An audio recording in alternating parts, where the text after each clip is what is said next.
तो आज से कुछ समय पहले मतलब 1 साल पहले मैं और मेरे ऑनलाइन दोस्त रोज की तरह किसी फालतू चीज पे आर्ग्यूमेंट कर रहे होते हैं कि क्यों हाथी कूद नहीं सकते और कैसे अगर तुम कंबल से पैर बाहर निकाल के सोते हो तो कोई मॉन्स्टर या चूड़े लाके तुम्हें कच्चा चबा जाएगी, पर अगर तुम पैर अंदर करके सोते हो तो तुम्हारा कोई कुछ नहीं करेगा। फिर पैर अंदर कर लिया। तू अगली बार मिल, बताता हूँ तुझे। चैन से सोएगा ना अब तू। ले तेरा लाइट ऑन कर दिया, अब ठंड में बिस्तर से उठना पड़ेगा। ले तेरा पंखा भी ऑन कर दिया अब तो ऐसी किसी बात पे आर्ग्यूमेंट चल रहा होता है तो उसी बीच न जाने मेरे दिमाग में क्या आता है और मैं बोलता हूँ तुम लोग अच्छे लोग हो, हमें मिलना चाहिए। ये सुन के भैया सन्नाटा मच गया। हाँ क्या बोला तूने? आयु तुझे पता है ना ऑनलाइन दोस्त कभी मिल नहीं सकते। इनफैक्ट ऑनलाइन दोस्त जैसी तो कोई चीज ही नहीं होती, हम सब तो रोबोट है। आयु तू हमारा न जाने क्यों गुस्से में डोरेमोन का थीम सॉन्ग गाने लग गए, वो भी तमिल में।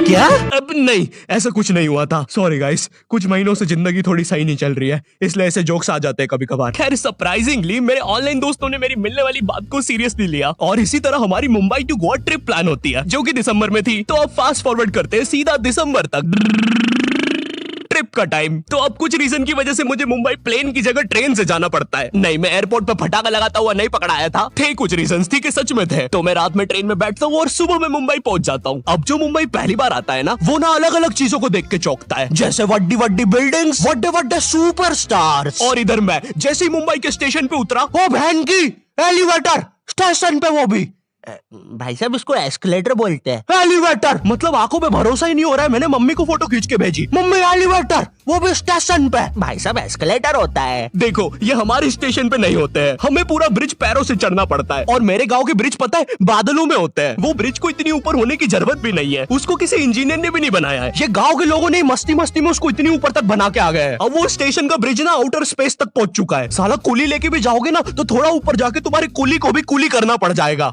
भाई साहब कुली करना पड़ेगा। अरे किया तो है तुम्हें। अरे आपको नहीं, मुझे कुली करना पड़ेगा। रुको, कुली।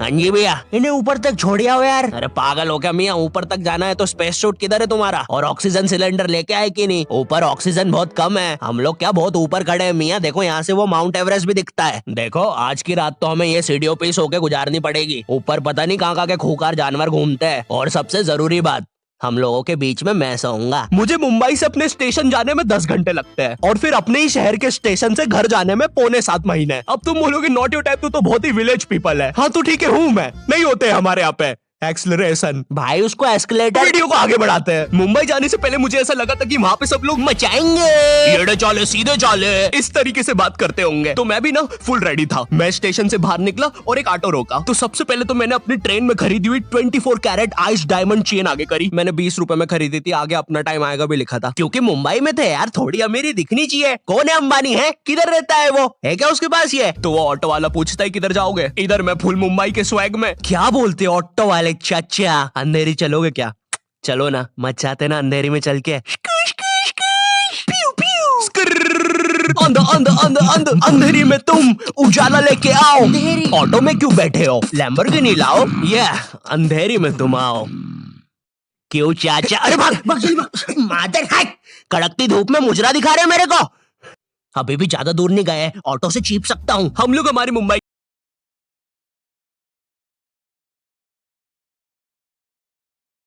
पड़ा था ना। क्यों पीछे पड़े हो हमारे? जाओ ना। नहीं मजाक कर रहा हूँ। 700 रुपए की टैक्सी करनी पड़ी थी अपार्टमेंट तक। 700 रुपए की। 700 रुपए पता भी है कितने होते हैं? 700 रुपए में पता है तुम मुंबई में क्या क्या कर सकते हो? तुम कर सकते हो 700 रुपए में तुम 700 रुपए में वापस उसी टैक्सी में बैठ के स्टेशन जा सकते हो। भाई साहब मैंने 750 कर लिया है रेट। कितनी महंगी है मुंबई। तो अब मैं और मेरा दोस्त डेस्क, हम लोग हमारे बाकी 2 दोस्त से पहले आ गए थे। तो अब हमारे पास कुछ करने के लिए नहीं था। तभी मुझे मेरी एक फीमेल फ्रेंड ने मॉल में मिलने बुला लिया। तो हम लोग जाते हैं मिलने, वापस 700 लगा के।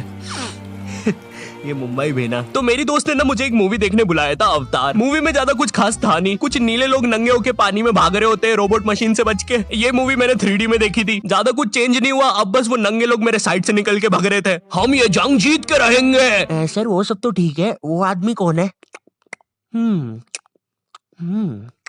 अरे वो हमारी मूवी देख रहा है 3D में। उसे तो मजा ही आ जाएगा जब हम सब नंगे होकर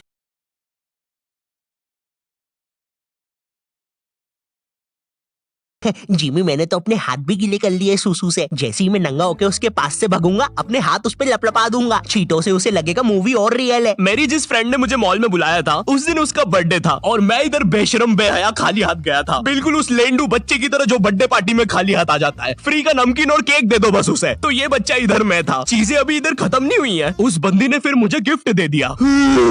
चीजें अब सीरियस हो गई है। दुनिया का सबसे बड़ा क्राइम इधर, ठीक है इधर है, और फिर आता है किसी के बर्थडे पे उनसे ही गिफ्ट ले लेना इधर। पहले तो मुझे समझ में नहीं आया कि ये बंदी मुझे टॉन्ट मार रही है कि सच में गिफ्ट दे रही है। मुझे उस समय इतनी ज्यादा शर्म की अनुभूति और आभास हो रहा था, मेरा मन कर रहा था उठ के भाग जाऊं वहां से।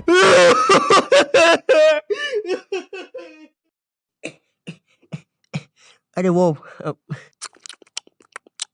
बाहर बहुत गर्मी है ना, इसलिए मैंने सोचा स्प्राइट पी लूं आके।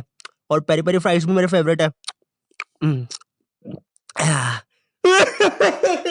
देखो अगर उस टाइम में चाहता तो अपने पीछे वाले जेब से बटवा निकाल के एक 50 का करारा नोट और 1 रुपया लगा के बड्डा लिफाफा बना के उसे दे देता। लेकिन मैं कोई 80 साल का दादाजी नहीं हूँ और वो भी मेरी पोती नहीं है, तो अब मैं कुछ कर नहीं सकता था। इसलिए मैंने बेशर्मों की तरह उसका गिफ्ट ले लिया और कमियां भी निकाल रहा हूँ। घड़ी तो अच्छी लाई हो तुम, लेकिन फास्ट ट्रैक की लाती तो अच्छी है घड़ी। रात तक मेरे बाकी दोस्त भी आ गए थे, तो फिर हमने मुंबई की फेमस जगह, अरे वहीं जहाँ सब लोग जाते हैं घूमने के लिए, वहाँ घूमना स्टार्ट कर दिया। लेकिन जब तुम तुम्हारे दोस्तों के साथ रहते हो तुम्हारे दिमाग में मस्ती रहती है। तो एक मॉल में हमें एक सांड वाला झूला दिखता है। अब उसे देख के एक 21 साल का मैच्योर आदमी क्या करता, पापा बहुत बीमार है, बहन की भी शादी करवानी है, मुझे लगता है सांडू मैं तुम पे घूमी घूमी करने के लिए थोड़ा बड़ा हो चुका हूँ। लेकिन मेरे 21 साल के दोस्त ने क्या किया, घूमी घूमी। अब यहाँ एक सांड को दूसरे सांड पे चढ़ता हुआ देख हमें भी मस्ती छूटी। हम भी भाग के वो झूले के पास, भैया और तेज चलाओ, भैया और तेज, भैया और चलाओ तेज। मैं मुंबई में एंग्री प्रास से भी मिला था। उन्होंने मुझे अपनी बिल्ली सी फुग्गे की बनी थी। मेरा नाम है बुबली बंदर, मैं इंसानियत पे कब्जा करने आया हूँ, तो चुपचाप अपने घुटने।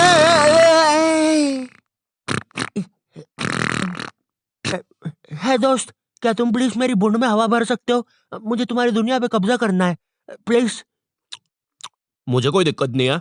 कमलेश, कमलेश। हाँ मैंने सुन लिया था पहली बार में। कमलेश मैं जानती हूँ हम दोनों ज्यादा क्लोज नहीं है, लेकिन इसका मतलब ये नहीं तुम एक बंदर के साथ संबंध बना लोगे। मैं जा रही हूँ। कमलेश जाने दो उसे, मैं तुम्हें उससे भी ज्यादा चीजें दे सकता हूँ।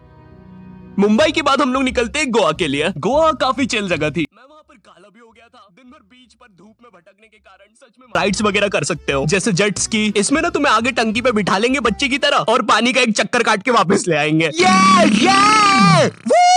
ये चलो ना।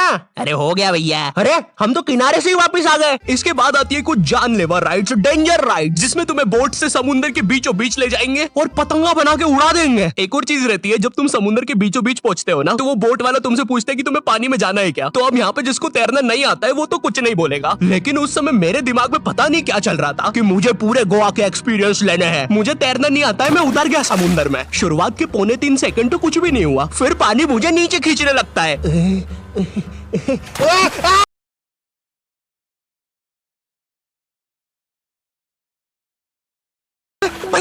भैया घंटा नहीं सुन रहा मेरी बात, मेरी इधर फटी पड़ी है, मैं कुछ भी चिल्ला रहा हूँ पानी में। भैया बीमारी है मुझे, ले लो ऊपर। भैया मैं माँ बनने वाला हूँ, ऊपर लो। उस समय कोई दूर से शार्क वार्क भी देख रहा होता ना तो उसे भी दया आ जाती। ओए बच्चे को क्यों परेशान कर रहे हो बे, चलो ऊपर लो इसको, खा लूंगा वरना इसे। चलो बेटा ऊपर चढ़ो तो। हाँ चलो चलो। जैसे तैसे वो बोट वाले ने मेरे को ऊपर लिया। अरे भैया क्या बच्चे ऐसे चिल्ला रहे थे, स्विमिंग सिखा रहे थे तुमको? अच्छा समुंदर में, वो भी तेरे को ड्राइविंग सिखाने का बोलता तो तू तो रॉकेट में बिठा देता मेरे को, पागल। सबने ना मेरा बहुत मजाक उड़ाया कि पानी में गया बच्चों जैसा रो रहा था, लेकिन वो कहते हैं ना सबका टाइम आता है। हम लोग ना उसके बाद एक बनाना राइड पे जाते हैं, जिसपे तुम्हें एक बनाना शेप चीज पे बिठाते हैं और उसे नाव से खींचते हैं और बीच समुद्र में ले जाके फेंक देते हैं। तुम्हें पहले नहीं बताएंगे कि तुम्हें फेंकने वाले हैं। उसने हम सबको लेके गया और फेंक दिया। अब सब मुझसे भी गंदे रो रहे हैं पानी में।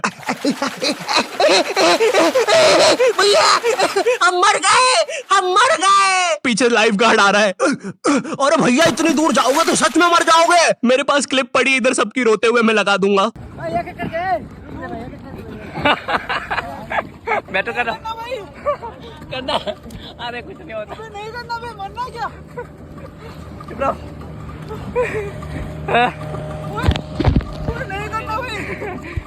पर खैर कुछ भी बोलो, ये ट्रिप मेरे लिए one of the best trip थी अपने दोस्तों के साथ। आई होप तुम्हें ये वीडियो पसंद आई होगी, और अगर नहीं भी आती है तो बस इतना सा रुक जाओ, ठीक है? बस इतना सा। मैं एक बहुत ही प्यारी चीज पर काम कर रहा हूँ, ठीक है? बस वो आ ही गई, ये यहीं पे ये बस आ गई। और अगर भूलना, एम करते 8 लाख लाइक्स के लिए, ठीक है? मुझे पता है तुम कर सकते हो, ठीक है? अभी करो। एंड चैनल पे नए हो तो सब्सक्राइब कर देना। मैं मिलता हूँ तुमसे नेक्स्ट वीडियो में, जो कि बहुत जल्दी आने वाली है। तब तक के लिए बाय।